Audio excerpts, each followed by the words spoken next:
Hey everyone, Andang here outside of the Oath-TAKER'S horn for more of Mordor. When we last left off, crazy stuff happened, major stuff that I don't want to spoil. So if you've not seen the last episode, be sure to go back and watch it because it was some serious stuff. Stuff that had been building for multiple episodes was finally happening, and it was awesome. Anyway, let's go ahead and talk to Gimli and get this episode started and figure out where the heck this story's gonna go now. Gimli appears to be muttering to himself as you approach. You gently place your hand on his shoulder, but his gaze remains fixed on the spire.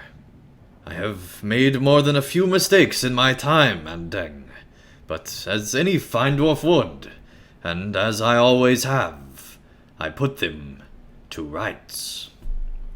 The tortures Sauron brought upon Vaskmon might not be undone. But there is still a goodness in these dwarves. A fair few of them, anyway. To sulk here, wishing of a different fate for the stout axes. This is not the way of a dwarf. The ring he seeks, this Manthrif, it shall not free him from his delusion and greed. I say Vaskmon must be convinced of his folly, or he must be brought low. Dang. This is not as simple a matter as it was with the Dour Hands. These firehorns are not cruel or evil in their hearts, but the promise of a dwarf ring's power has begun to chip away at their good sense. You and I saw what the ring did to Frodo. Even in the short span of months he bore it, before our paths were forced apart. If Vaskmon was forced to wear it in the dungeons of Barad-dûr during his imprisonment, and then deprived of its power by Sauron, his mind may have withered into an obsession. Although, being a dwarf, I think he may have fared a bit better than Gollum. Andang, I do not wish to raise arms against Vaskmon and his folk if it can be helped. Vaskmon may not allow us inside the Oath-TAKER'S horn, but that does not mean we cannot come to the doors of the spire. Go to the hidden gate of the Oath-TAKER'S horn, and summon the Firehorns. Deliver them an invitation for King Greytooth to meet us upon the field. When that is done, we shall speak of peace, and of having some better dwarf sense. A final plea. That's ominous. Alright, yes, let's go into the secret door on the back side of this place. Knock 3 times, spin around, and hope that that is enough to save the dwarves from destruction. You hear heavy hammer falls inside the hidden gate. It seems the Firehorns have been ordered to seal it. Well, that's just great. Let's deliver the message. Using that has no effect.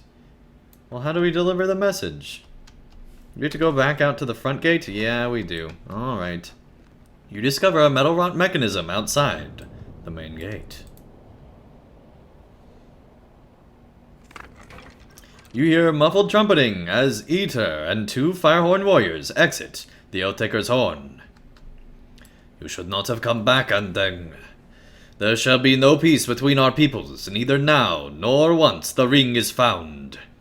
We shall send Gimli a message of our own. Your head.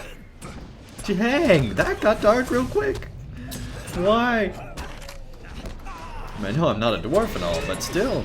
Man, they got such cool shields too. Alright, well. Sorry, guys. Okay, time to talk to Gimli. It's like the Dour Hands all over again.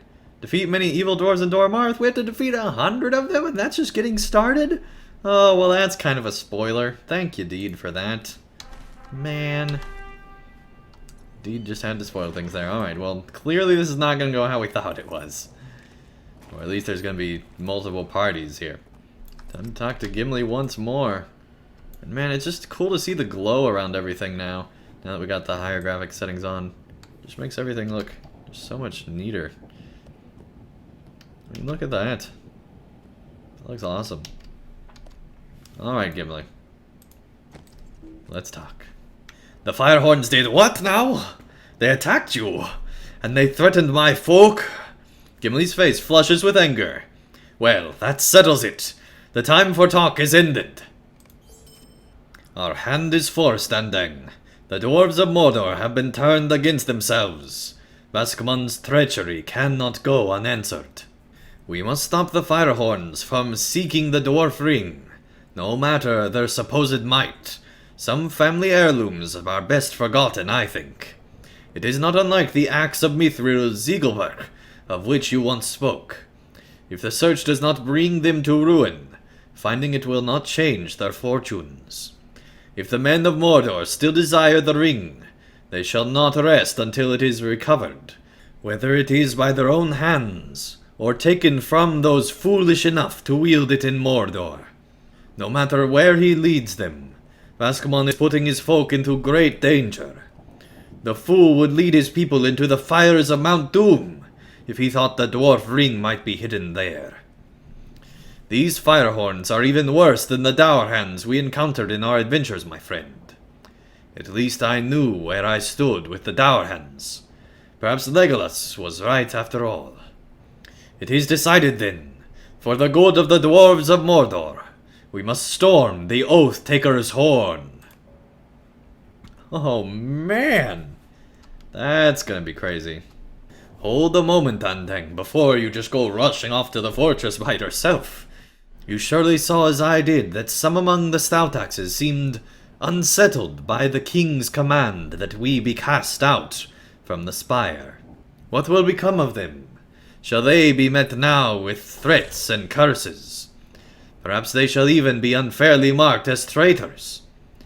I cannot speak for King Dain, but I would offer the Stoutaxes a new home among my folk. We shall have need of hardy dwarves now that Sauron has fallen. If you find any who still name themselves Stoutaxes in the Oath-Taker'S horn, aid them, and offer them my promise that they shall find refuge in the Hall of Durin's folk. Alright, awesome. That sounds like a cool quest. Aha! The Firehorns may have sealed the hidden gate, but they left their greatest weakness exposed. Don't you see, Andang? The lower gate is now the only passage into and out of the spire, and it leads to the very heart of their forges. Ruin their forges and break their weapons, and I dare say their search will be over before it begins. If the Firehorns discover you, do what you must. When the Dourhands treated my folk as Firehorns treat the Stoutaxes now, I did not shy from battle. While you deal with that, I'll escort Spakorth into the spire. He has a mind to speak with King Greytooth, but I did not think it wise. Well, I have my axe if talking won't do. How have we fallen so far? At my request, Gimli has offered to escort me to Zorith's chambers in the heights of the spire. We shall force Vascmon to hear my counsel, even if he heeds not a single word of it.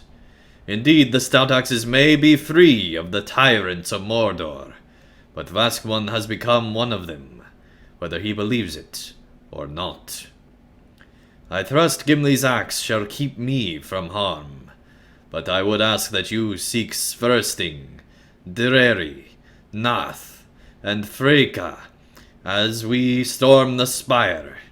If they have not already realized the king's folly, I would have you convince them to abandon the search for the dwarf rings and seek refuge among Durin's folk, as Gimli promised.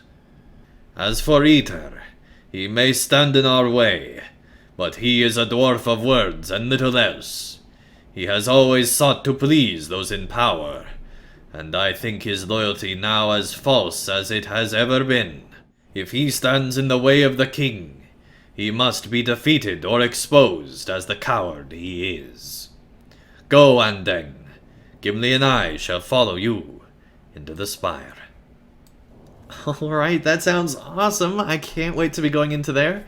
next episode. When we return, we will go inside the spire and figure out all this crazy stuff. I can't wait to sort out justice inside, find out dwarves that are allied and against us. That's going to be awesome, having the different factions of dwarves going on. I really do like this plotline. I think it does fit Mordor really well, and just can't wait to see what happens next. So, till then, thank you everyone so much for watching, and I'll see you again real soon for more of Mordor.